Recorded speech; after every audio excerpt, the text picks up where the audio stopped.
எவ்வளவுதான் முட்டி மோதினாலும், நம்ம மட்டும் ஏன் வாழ்க்கையில முன்னேறவே முடியல?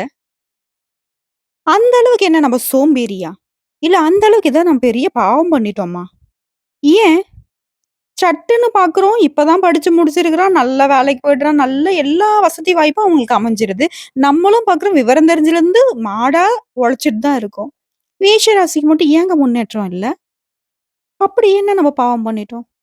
நவகிரகங்கள்ல இந்த ராகு, கேது, சனி பகவான் இவங்க 3 பேரும் நமக்கு மட்டும் வேலை பார்த்துட்டு இருக்காங்களோ? ஓயாம. அப்படின்னு பயந்துட்டு இருப்போம். அதுவே ஏங்க குரு பகவான பார்த்து மட்டும் எதுவுமே சொல்ல மாட்டேங்கிறீங்க? குரு பகவான் ஏன்னா சுபகிரகம். நல்லது மட்டுமே செய்ய தெரிஞ்சவரு. ஹீரோ இல்லையா? சோ இவரால உங்க வாழ்க்கைக்கு ஒரு நல்ல மாற்றம் வரப்போகுதுன்னு நான் சொல்றேன். அதாவது 10 விஷயம் பக்காவா உங்களுக்கு நடக்க போகுதுன்னு நான் சொல்றேன். தலைப்பு பார்த்து உங்களுக்கு தெரிஞ்சிருக்கும். குரு பகவானுடைய வக்ர பயிற்சி அப்படிங்கிறது மேஷ ராசிக்கு எப்படிங்க இருக்க போகுது? ஆமா, ஆமா.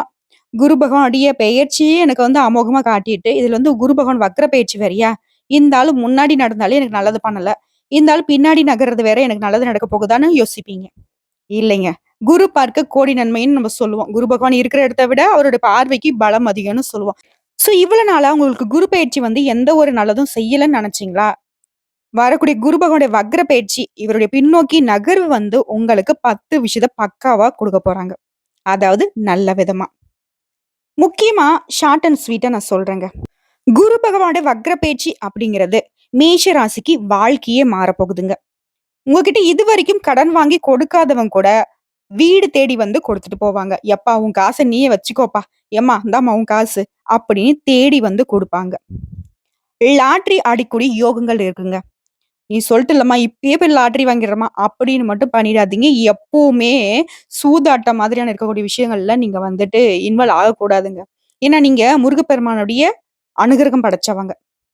சோ, யோகம் இருக்குன்னு தான் நான் சொல்லியிருக்கேன் தவிர்த்து, அதுல நீங்க இன்வால்வ் ஆகணும்னு நம்ம சொல்லவே இல்லைங்க. அதாவது லாட்டரி மாதிரியான அதிர்ஷ்டம் திடீர்னு உங்களுக்கு அமையுங்கிறத தான் இது குறிப்பிட்டு நீங்க பலனா எடுத்துக்கணும். முக்கியமா இந்த காலகட்டத்துல பிசினஸ் செய்றீங்களா? வியாபாரம், வணிகம், வர்த்தகம் எது வேணா நம்ம சொல்லலாம். இதுல திடீர் அதீத லாபம் கிடைக்கும். அதான் நான் சொன்னேன் இல்லையா? நெறைய அதிர்ஷ்டகரமான வாய்ப்புகள் மேஷ ராசியோட கதவ டக் டக்ன்னு தட்டப் போறாங்க. ஓப்பன் பண்ணி வச்சுக்கோங்க. முக்கியமா மாத ஊதியம் பெறக்கூடிய அன்பர்கள். டெய்லி வேஜஸா இருங்க. அதாவது தினக்கூலியா இருங்க. மாச சம்பளம் வாங்குறீங்க. உங்களுக்கெல்லாம் திடீர்னு 2, 3 மடங்கு சம்பள உயர்வு கிடைக்கிறதுக்கு வாய்ப்புகள் அதிகமா இருக்கு. ஏன்னா குரு பகவானுடைய வக்ர பயிற்சி அப்படிங்கிறது உங்களுக்கு அப்பேற்பட்ட யோகமான வாய்ப்ப கொட்டி கொடுக்க போறாங்க. அது இந்த குரு பகவான பொறுத்தவரைக்கும் 12 மாசத்துக்கு ஒரு முறை குரு பயிற்சி அடைவாரு. இந்த குரு பகவானுக்கு இடையிடையே பார்த்தோம்னா, வக்ர பயிற்சி அடைவார். முன்னாடி கொஞ்ச நாள், பின்னாடி கொஞ்ச நாள். இவரு வரக்கூடிய அக்டோபர் மாசம் 9ஆம் தேதி குரு வக்ர பயிற்சி அடையறாரு. அதாவது ரிஷப ராசியிலிருந்து பின்னோக்கி நகர்ந்து மேஷ ராசிக்கு மாற்றமாகுறாரு. இந்த வக்ர பயிற்சி காரணமா மேஷ ராசிக்காரர்கள் பொறுத்தவரைக்கும், உங்களுக்கு தலைக்கு வந்த விஷயம், உங்களுடைய தலைப்பாகையோட போற மாதிரி குருபவோட வக்ர பயிற்சி உங்களுக்கு சாதகமா இருக்க போகுதுங்க. தொழில்ல வளர்ச்சி அடைய போறீங்க. சொத்துல வளர்ச்சி அடைய போகிறீங்க. முக்கியமா வாழ்க்கையில சோதனை மட்டுமே பார்த்துட்டு இருந்தவங்க, இனி சாதனையாளர்களா மாறி சந்தோஷத்த அனுபவிக்க போறீங்க. குடும்பத்துல இருந்த சிரமங்கள் விலகி, ஜாம் ஜாம்னு வாழப் போறீங்க. ஆரோக்கியத்துல மேம்பாடு அடைய போறீங்க. திருமண வாழ்க்கையில நிறைந்து வந்த பிரச்சனைகள் விலகி போகும். இத்தனை காலமா மன வாழ்க்கையில நிலவி வந்த மோதல்கள் உங்களுக்கு சரியாகுங்க. மீண்டுமே அதாவது கணவன் மனைவியே பிரிஞ்சிருந்தா கூட சரிங்க. இந்த காலகட்டத்துல ஒண்ணு சேர்ந்து வாழ்வதற்கான வாய்ப்பு இருக்கு. இன்னும் சொல்லணும்னா, மோசமான பொருளாதார நிலை. கடன் வாங்கி வச்சுக்கிட்டு எதுவுமே கைக்கு வரல. நம்மளுடைய பணமே வெளிய மாட்டிக்கிச்சு. அப்படிப்பட்ட கழுத்து நெறி கூட கடன் இருக்கா? இவங்களுக்கு கூட இந்த காலகட்டம் எல்லாம் ஒத்த பைசா கடன் இல்லாம அத அடைச்சு, நல்ல கையிருப்புல பணம் இருக்கிறதுக்கான யோகமான அமைப்பு வந்திருக்கு. குழந்தையோட வாழ்க்கையில இருந்த பிரச்சனைகள் சரியாக போகுது. இதுவரைக்கும் உங்களுக்கு பிரச்சனையா இருந்த எல்லா விஷயங்களும் தீரப்போகுது. முக்கியமா அந்த காலகட்டத்துல குழந்தை பாக்கியம் கிடைக்கும். குழந்தையே இல்ல அப்படின்னு ஏங்கிட்டு இருக்கீங்களா? கட்டாயம் அந்த முருகப்பெருமான் அருள் ஆசியினால குழந்தை பாக்கியம் கிடைக்கும். 2வது குழந்தைக்கு ட்ரை பண்ணா கூட 2வது குழந்தைக்கு எதிர்பார்க்கிறவங்களுக்கு 2வது குழந்தைக்கு வாய்ப்பு இருக்கு. திருமண யோகம் இருக்கு. திருமணம் கைக்கூடி வரும். இத்தனை காலம் பல வரன பார்த்தாச்சு. எதுவுமே செட் ஆகல. செட் ஆகுற மாரி இருக்கு. கை நழுவி போயிடுது. நிச்சயதார்த்தம் பண்ணி முடிஞ்சுச்சு. இப்படி நெறைய மன வாழ்க்கை ஒரு கேள்விக்குறியா இருந்த அன்பர்களுக்கு கூட நல்ல வரன் அமையும். முக்கியமா நீங்க தேடாமலேயே உங்களுக்கு திருமணம் கைகூடி வருங்க. ஸோ இப்படிப்பட்ட அமைப்புல பொதுவா சொல்லியிருக்கேன். அந்த 10 விஷயம் பக்காவான்னு சொன்னியே பாப்பா, அது என்ன? அதாவது இந்த குரு பகவான் வக்ரகதியில பின்னோக்கி நகர்ந்து ரிஷப ராசியிலிருந்து மேஷ ராசிக்கு வந்தார் இல்லையா? இவர் கிட்டத்தட்ட 4 மாசம். கிட்டத்தட்ட பிப்ரவரி மாசம் 4ஆம் தேதி வரைக்கும் இப்படிதாங்க பயணம் செய்ய போறாரு. ரிஷப ராசியில ரோகிணி, கார்த்திகை நட்சத்திரங்கள்ல குரு பகவான் வக்ரகதி அடைஞ்சிருக்காரு. குரு வந்து பொதுவாவே சிலருக்கு வாழ்க்கையை அடியோடு மாற்றக்கூடிய குணம் படைத்தவர். அந்த வகையில உங்களுக்கு எந்த மாதிரியான மாற்றங்கள்னு பார்த்தோம்னா, 10 விஷயத்துல முதல் விஷயங்க. நிலம் வாங்குறது, வீடு வாங்குறது, இந்த மாதிரியான விஷயங்கள்ல ஈடுபடுறப்போ சாதகமான பலன் இருக்கு. இருந்தாலும் அது சம்பந்தப்பட்ட ஆவணங்கள சரி பார்த்து விவகாரம் இருக்கா அப்படிங்கிறத அலசி ஆராய்ஞ்சு வாங்கணுங்க. பட் நிலம் வாங்குறது, நிலம் சம்பந்தப்பட்ட பிரச்சனைகள் உங்களுக்கு சாதகமா இருக்கு. ஏன்னா உங்களுக்கு ராசிக்கு அதிபதியா இருக்கிறவர் யாரு? செவ்வாய் பகவான். நிலத்துக்கு சொந்தக்காரர் இவர்தான். ஒருத்தன் வந்து ஒரு கைப்பிடி மண் வாங்கணும் அப்படின்னாலயும், இல்ல ஒரு கைப்பிடி மண் அவங்க விக்கணும் அப்படின்னாலயும், இல்ல அந்த நிலம் சம்பந்தப்பட்ட விஷயம் இவங்களுக்கு லாபகரமா இருக்கணும் அப்படின்னாலயும், செவ்வாய் பகவான் மனசு வைக்கணும். சோ அவரே உங்களுக்கு ராசிக்கு அதிபதியா இருக்கிறதுனால, நிலம் சம்பந்தப்பட்ட பிரச்சனைகள் எல்லாமே சரியாக போகுது. ஆனாலும் கவனமா இருக்கணும். முக்கியமா விவகாரம் இருக்கு அப்படின்னாக்கா, அந்த நிலத்த நீங்க வாங்கக்கூடாது. ஓகேங்களா? கண்டிப்பா இன்னொரு விஷயம் என்னன்னா, ஒரு நிலம் சம்மந்தப்பட்ட பிரச்சனைய வந்து நீங்க சந்திக்கிறீங்க அப்படின்னாக்கா, முழு மனசோட, முழு சோதனையும் நீங்க தான் பண்ணியிருக்கணும். தெரிஞ்சவங்க பண்ணிட்டாங்க, ஃப்ரெண்ட்ஸ் பண்ணிட்டாங்க, சொந்தக்காரங்க பண்ணிட்டாங்க, அவங்க எல்லாம் சொன்னதுனால நான் வாங்கிட்டேன் அப்படின்னீங்கன்னா, பின்னாடி நீங்க சிக்கல்கள சந்திக்கிறதுக்கு வாய்ப்பு இருக்கு. இது விஷயம். சரிங்களா? "என்ன பாப்பா நிலம் வாங்குறது நல்ல விஷயம் தான். இருந்தாலும் நீ இப்படிலாம் சொல்றதுல கொஞ்சம் யோசனையா இருக்கு" அப்படின்னாக்க, ஏங்க தங்கமாவே இருந்தாலும் அது வந்து பத்திரப்படுத்தணும் இல்லையா? அதுதாங்க உங்களுக்கு நடந்திருக்கு. அடுத்த 2வது விஷயங்க. உங்களுக்கு குழந்தை பாக்கியம் ஏற்படுங்க இந்த காலகட்டத்துல. இத்தனை காலம் குழந்தை இல்ல. குழந்தை பிறப்புக்காக நாங்க போகாத ஊர் இல்ல, போகாத டாக்டர் இல்ல, போகாத கோயில் இல்ல, செய்யாத பரிகாரம் இல்ல அப்படின்னு புலம்புறீங்களா? ஒண்ணும் செய்ய வேணாம். ஒவ்வொரு செவ்வாய்க்கிழமையும் முருகப்பெருமானுக்கு விளக்கேற்றி, செவ்வரளி மாலை சாற்றி, "முருகா நீதான் துணை. நீயே என் வீட்டுக்கு வந்துட்டு குழந்தையா பிறக்கணும்னு" சொல்லி மட்டும் வேண்டுங்க. தொடர்ந்து வேண்டுங்க. கட்டாயம் அவருடைய அனுகிரகத்தினால குழந்தை பாக்கியம் உண்டாகும். அது வந்து இத்தன நாளா நீங்க செய்யாட்டியும் கூட, இப்போ உங்களுக்கு குழந்தை பாக்கியம் ஏற்பட போகுது. அந்த முருகப்பெருமானே உங்க வீட்ல வந்துட்டு குழந்தையா பிறக்க போறாரு. 2வது குழந்தைக்கு முயற்சி செய்றீங்களா? அந்த 2வது குழந்தைக்கும் பாக்கியம் உண்டுங்க. அடுத்ததான் 3வது விஷயம். அரசியல்ல ஈடுபட்டிருக்கூடிய மேஷ ராசிக்காரங்களே, நீங்க வந்து கொஞ்சம் கவனமா இருக்கணுங்க. உங்களுடைய பதவிகளே காலியாக்கறதுக்கு கூட வாய்ப்பு இருக்கு. அப்போ நல்ல விஷயம் இல்லன்னு யோசிக்காதீங்க. எங்கேயுமே கவனமா இருக்கணும். நல்ல காலமா இருந்தாலும் சரி, கெட்ட காலமா இருந்தாலும் சரி. கெட்ட காலத்துல கூட நீங்க வந்துட்டு, இனி என்ன நடக்க போகுது?" அப்படின்னு இருந்துடலாம். ஆனா நல்ல காலத்துல நல்ல ஒரு வாய்ப்பு கிடைக்கிறப்போ, நல்ல ஒரு நீங்க பதவியில இருக்கிறப்போ, சாதகமான அமைப்புல நெறைய விஷயங்கள் உங்க கையில பணம் இருக்கிறப்போ, ரொம்ப கவனமா இருக்கணும். அதேதாங்க அரசியல்வாதிகளுக்கு. தேவையில்லாத யாருக்கும் வாக்குறுதி குடுக்காதீங்க. யாரையும் நம்பி உங்களுடைய பொறுப்புகள ஒப்படைக்காதீங்க. மேலிடத்துக்கு சந்தேகம் வர மாதிரியும், மேலிடத்துக்கு வீண் வாக்குவாதம் வர மாதிரியும் உங்களுடைய செயல்பாடுகள் இருக்கக்கூடாது.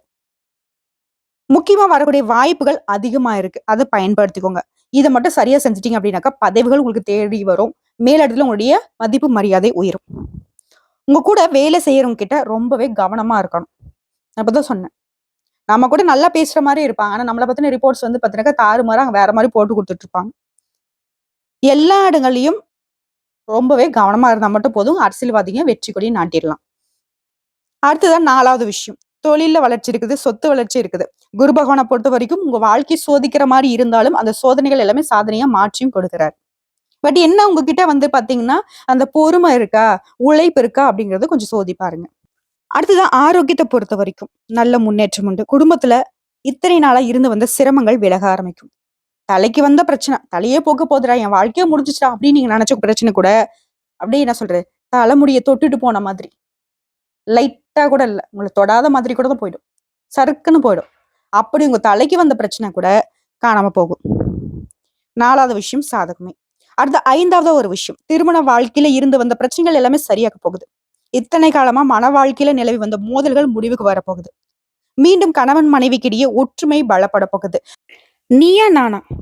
நான் ஏன் உனக்கு விட்டு குடுக்கணும்? நீ என்ன புரிஞ்சுக்கல? இப்படி வீட்ல சதா சண்டை சச்சரவு போயிட்டு இருந்துச்சு இல்லையா? திருமண வாழ்க்கையில. அது எல்லாமே மாறப்போகுதுங்க. எந்த ஒரு வாய்ப்பையும் கரெக்ட்டா பயன்படுத்தணும். அந்த மாதிரி குடும்ப வாழ்க்கைய பொறுத்தவரைக்கும் கடவுள் திரும்ப உங்களுக்கு ஒரு வாய்ப்பு குடுத்திருக்காரு. கரெக்ட்டா பயன்படுத்திங்க. ஒருத்தருக்கு ஒருத்தர் விட்டு குடுத்து நடந்துக்கிட்டீங்க. மனசுல இருக்கிறத ஓப்பனா பேசி, ஒரு சமரசத்துக்கு வந்துட்டீங்க அப்டின்னா, நல்ல வாய்ப்பு உண்டு. சந்தோஷம், மகிழ்ச்சி அப்படிங்கிறது கணவன் மனைவிக்கிடையே நிலைச்சு நிக்குங்க. ஒண்ணா வாழ போறீங்க. அடுத்த பொருளாதார நிலைய பொறுத்தவரைக்கும் மோசமான பொருளாதார நிலை கூட, கழுத்து நெரிக்கிற கூட கடன் கூட சரியாக போகுது. குழந்தைகளுடைய வாழ்க்கையில இருந்த பிரச்சனைகளும் சரியாக போகுது. தீரவே தீராதுப்பா அந்த பிரச்சனை. நானும் என்னென்னமோ செஞ்சு பார்த்துட்டேன். அப்படின்னு நினைக்கக்கூடிய பிரச்சனைகள் கூட தீரக்கூடிய காலகட்டம். ஏன்னா குரு பகவானுடைய வக்ர பயிற்சி அப்படிங்கிறது சாதகமா இருக்கு. காரணம், குரு பயிற்சியில நீங்க அந்த அளவுக்கு நல்ல பலன அனுபவிக்கல. சோ பயிற்சியில அனுபவிக்காத நல்ல விஷயம் குரு பகவானுடைய வக்ர பயிற்சியில உங்களுக்கு நல்ல காலத்த குடுத்துருக்காங்க. அடுத்ததா 6வது விஷயம்னு பார்த்தோம்னா, வாய கொடுத்து மாட்ட வேணாங்க. என்ன? அதிகமா யார்ட்டயும் பேசக்கூடாது. வீண் வாக்குவாதம் செய்யக்கூடாது. உங்களோட பர்சனல் விஷயத்த யார்ட்டயும் பகிர்ந்தக்கூடாது. அவங்க ஒண்ணு சொல்றாங்க அப்படின்றதுக்கோசரம் நீங்க அடடா! அப்படின்னு சொல்லிட்டு எல்லாத்தையும் பேசிட்டீங்க அப்படின்னாக்க, அவங்க பேச நினைச்சதெல்லாம் உங்கள வச்சு பேசி, உங்கள சித்தரிச்சு, உங்கள தவறான வெளிப்படை தோற்றத்துக்கு கொண்டு வந்து, உங்களுடைய வாழ்க்கைய காலி பண்ணிடுவாங்க. யார்ட்டயும் சண்டைக்கு போக்கூடாது. யார் மனதையும் புண்படுற மாரி நீங்க பேசக்கூடாது. எந்த ஒரு முடிவு எடுக்கிறதாலும் சரி, யோசிச்சு முடிவு எடுக்கணும். மாணவர்கள பொறுத்தவரைக்கும் படிப்புல ரொம்பவே கவனமா இருக்கணும். அதாவது இந்த பொண்ணு 10 விஷயம் சொல்றேன்னு சொல்லுச்சு. எல்லாமே நல்லதா இருக்குன்னு பார்த்தாக்கா, ஒரு சிலதெல்லாம் வந்து பார்த்தீங்கன்னாக்கா, ஏதோ கல்லு போடுற மாரி பண்ணிட்டு இருக்கே! அப்படின்னு யோசிக்காதீங்க. வாழ்க்கைய பொறுத்தவரைக்கும் நல்லதும் இருக்கு, கெட்டதும் இருக்கு. அதே மாரி தாங்க இந்த காலகட்டத்தில உங்களுக்கு அதிகமான சாதகமான பலனும், அந்த அதிகமான சாதகமான பலன கெடுக்கிறதுக்கு ஒரு சில கெட்ட விஷயங்களும் இருக்கு. அந்த கெட்ட விஷயத்த நீங்க கவனமா இருந்தீங்க அப்படின்னாக்கா, இன்னும் சிறப்பா மாத்திக்க முடியும். அதோடைய எச்சரிக்கையா தான் இந்த வீடியோ பதிவு உங்களுக்கு இருக்குங்க. அடுத்ததா, அடுத்த 7வதா ஒரு விஷயங்க. திருமணம் கைகூடும். இத்தனை காலம் பல வர்ணம் பார்த்துட்டீங்க. தேடி தேடி அலைஞ்சிட்டீங்க. எதுவுமே அமையல. ஏதாவது ஒரு பொண்ணோ, ஏதாவது ஒரு ஆணோ அமைஞ்சிராதா அப்படின்னு ஏங்கிக் கொண்டிருந்த ஆணா இருக்கட்டும், பெண்ணா இருக்கட்டும், மேஷ ராசிக்கு இந்த காலகட்டம். நீங்க பொண்ணே தேட வேணாங்க. நீங்க மாப்பிள்ளையே தேட வேணாங்க. ஒரு நல்ல வரன் உங்கள தேடி வரும்.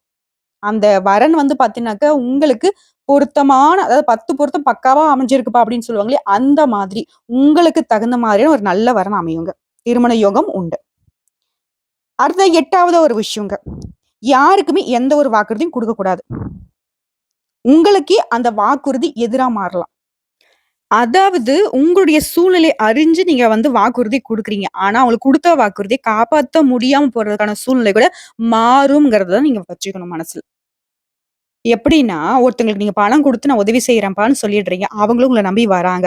ஆனா, உங்களால குடுக்க முடியாத சூழ்நிலைக்கு போகும். அப்போ உங்களுக்கும் அவங்களுக்கும் மனஸ்தாபம் வரும், பகை ஏற்படும், தேவையில்லாத சங்கடங்கள். சோ, இதனால யாருக்கும் வாக்குறுதி குடுக்காதீங்க முடிஞ்ச அளவுக்கு. ஓகேங்களா? அடுத்த கோபம் வந்து இந்த காலகட்டத்தில ரொம்பவே அதிகமா வருங்க. உங்களுக்கு கோபம் வர மாதிரியான மத்தவங்களுடைய செயல்பாடுகள் இருக்கும்.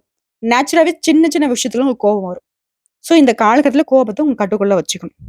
அப்படி இல்ல, கோபத்த வந்து நீங்க கட்டுப்படுத்தாம போயிட்டீங்க அப்படின்னாக்கா, மனநலன் பாதிக்கப்படுறதுக்கு கூட வாய்ப்பு இருக்கு. அதீத கோபம். ஏன் அவங்க அப்படி பண்ணிட்டாங்க? அப்படின்னு ஒரு மாதிரி டென்ஷன் ஆனீங்க அப்படின்னாக்கா, அது உங்களுடைய மனச பாதிச்சு, மனநலன பாதிச்சு, ஒரு மாதிரி நீங்க ஸ்ட்ரெஸ்ஸுக்கு உள்ளாகி, வாழ்க்கையே முடிஞ்ச மாதிரிலாம் நீங்க கத்த ஆரம்பிச்சுருவீங்க. சோ அதுல கொஞ்சம் கவனம் இருக்கட்டும். அடுத்த 9வது ஒரு விஷயங்க.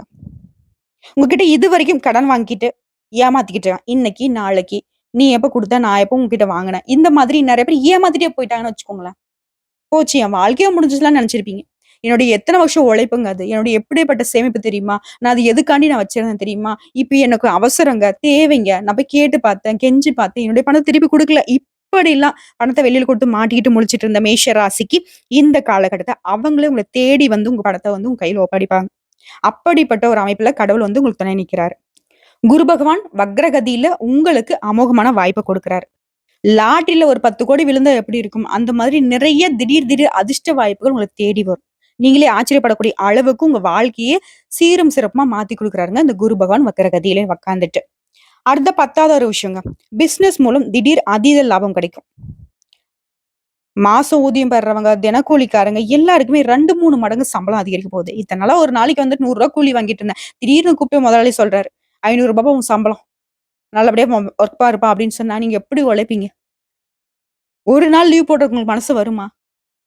வாரம் ஃபுல்லா உழைச்சதாம்மா அந்த ரூ. 500 ஒரே நாள்ல என் முதலாளி தூக்கி குடுத்துட்டாரு அப்படின்னு யோசிப்பீங்க இல்லையா? அந்த மாதிரி உங்களுடைய திறமைக்கு தகுந்த சம்பள உயர்வு உண்டு.